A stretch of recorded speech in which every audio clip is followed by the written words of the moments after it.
The walk was longer than I intended it to be, with a lot of random turns and stops here and there to capture the wildflowers on the roadside and occasionally wonder where I was and how I was going to find my way back. It was a nice walk for one main reason. For the first time in ages, I allowed myself to get completely lost. I didn't know where I was going, only trusting that the road would eventually lead me somewhere. I wish to say that during the walk I had some fantastic ideas or enlightened thoughts, but unfortunately, my brain wasn't as active as my feet. The one thing I did really sort of thought about was which road I should take next, only I didn't think about it either. Not really.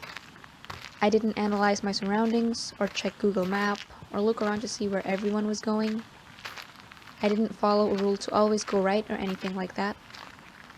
I mostly chose the path that intrigued me more, the one which looked longer and darker and seemed to be holding a secret.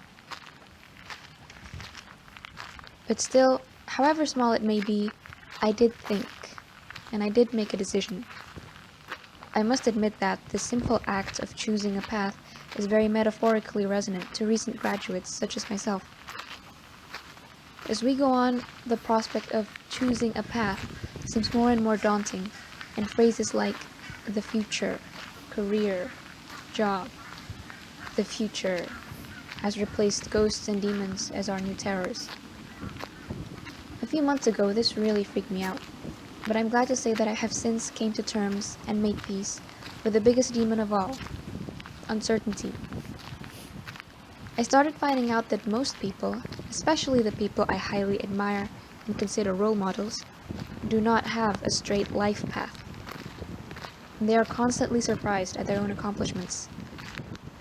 This fact changed my view on options, choice, two words that used to be some of the scariest words in recent months, until I realized that I was taking mine for granted. Most of my fear for the uncertain future went away after acknowledging that to have options is a luxury. Not everyone can afford it. If there is only one path to take, then there's only one way I could possibly go. If I only had 5,000 rupees in my pocket, I'd most likely have instant noodles for lunch. If the only skill I had was to wash dishes, then I'd probably be a human dishwasher. But no. Life, for some reason, has decided to grant me with a dozen different skills, with enough money to afford different meals each day, and with more paths to choose from than I can imagine. Life has been extremely generous to me. It has given me almost absolute freedom. I could just as well be the next football playing king in outer space. Complaining about having options is kind of like a rich guy complaining he doesn't know what to do with his money. To put it decently, it's inappropriate. So cherish your options, because frankly, the only way to not have them is to die.